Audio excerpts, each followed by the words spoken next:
Hey Joe, it's Folks here. Over the last few years, I have learned a lot about print on demand. In 2016, I opened my first store, and it failed. So I opened another store, and it failed. And eventually, I began to make sales. I then started to create YouTube videos like this, and I also became a member of dozens of different print on demand Facebook groups. I even started my own. There's a link down in the description if you wanted to join. And inside those groups, over the years, I have been trying to share as much advice and tips and tricks and different things that people can do on their own stores in order to make sales as well. I've talked about what you should do. I've talked about what you shouldn't do. I've given examples at times of things that you should or shouldn't do. I've done live stream trainings on Facebook. I've done live stream trainings on YouTube. And today in this video, I want to give you 5 tips. These are going to be 5 of the biggest things that I've learned about print on demand.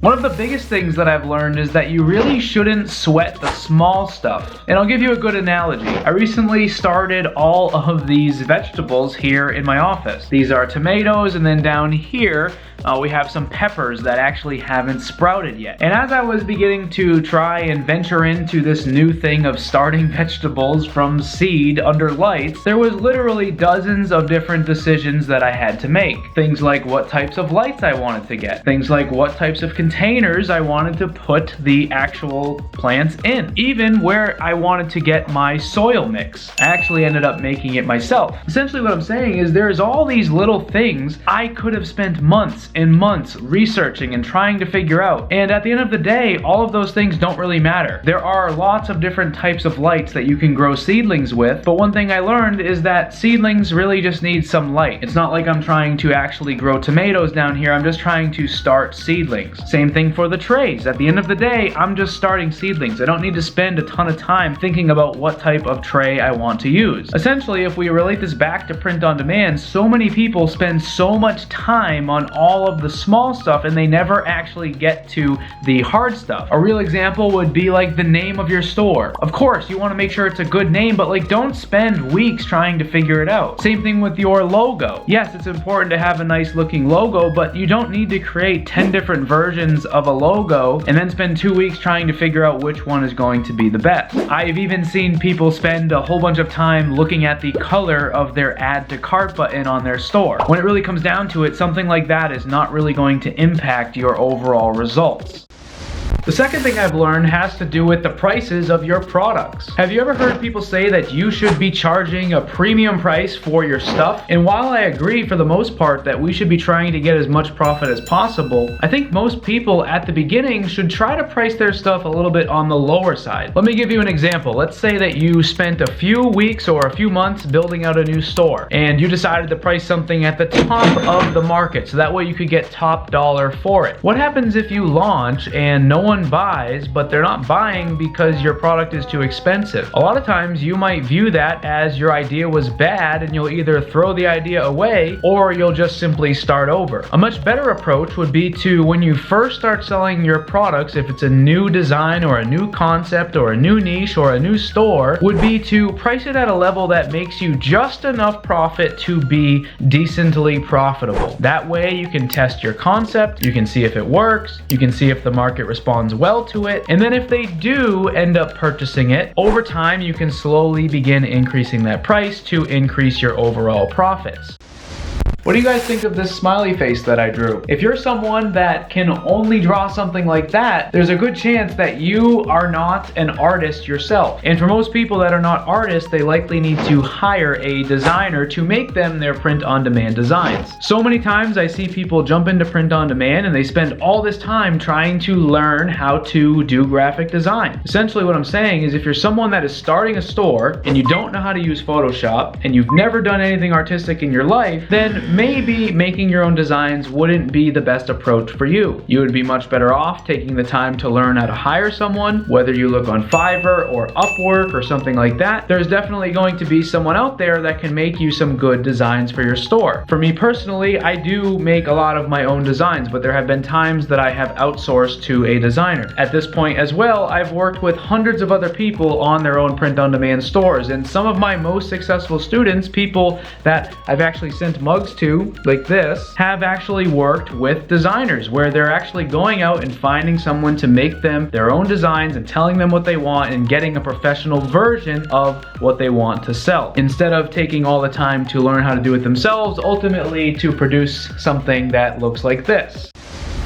The next thing that I've learned is that niches matter. This is a lampshade from the print-on-demand company Printify. You can see that the design is really quite abstract. There's not really a niche here. When it comes to success with print-on-demand, you have to have a niche. And if you've watched my content, you know that pretty much every time I make a video, I bring that up. But the amount of times that I see people creating abstract things like this and then wondering why they're not making sales is becoming almost a daily occurrence. Niches really do matter, and it's why stuff like this can sell so well. This here is a tumbler for people that like to ride motorcycles. This here is a tumbler for people who love wine. You can see that it's got wine bottles on it and a quote about wine. Something like this would sell because it has a wine related design on it. Basically, if you're starting a print-on-demand store, you gotta first decide what niche you actually want to sell to.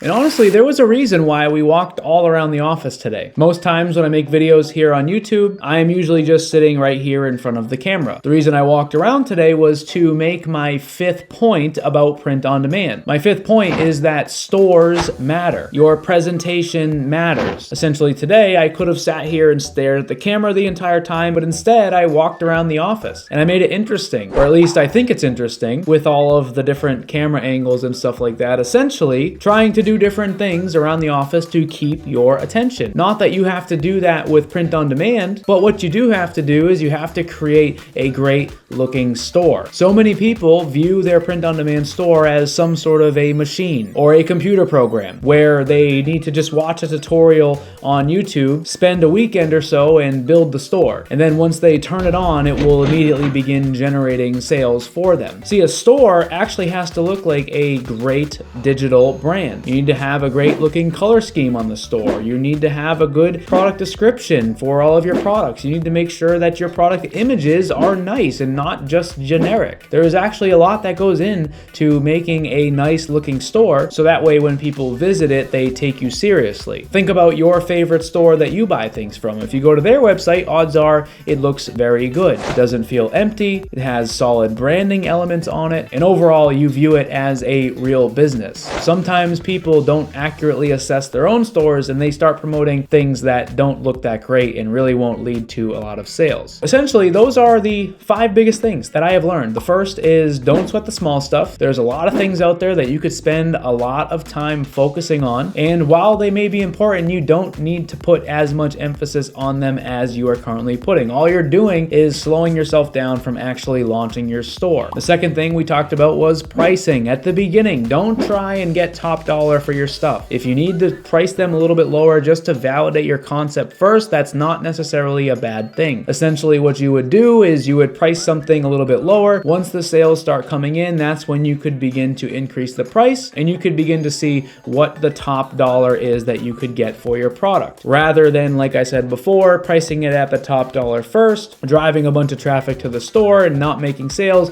and then having to try to figure out if pricing was the issue or if people just weren't interested in what you had for sale. The third thing that we talked about was my smiley face design that I drew on the whiteboard. Essentially, if you are not someone who has a solid background in design, or if you're not someone who has a lot of artistic ability, then you're probably not going to be someone who's going to be able to create great print-on-demand designs, and your time would be much better spent working with someone who actually does. The next thing we talked about was that niches matter, and honestly, I've talked about this a lot here on my channel, so if it's the first time you're really hearing this, I would advise you to go through some of my other videos. It's something I talk about a lot. I give a lot of examples from time to time about good things to do with niches and also some bad things to do. So check those out if you're struggling with the concept of a niche. And then the last thing we talked about was what I said when I was sitting right here in this chair, was that your store, your presentation, everything about what you're doing has to look good, it has to look professional, and you need to actually spend some time on your store and not just throw something together in a weekend after you watch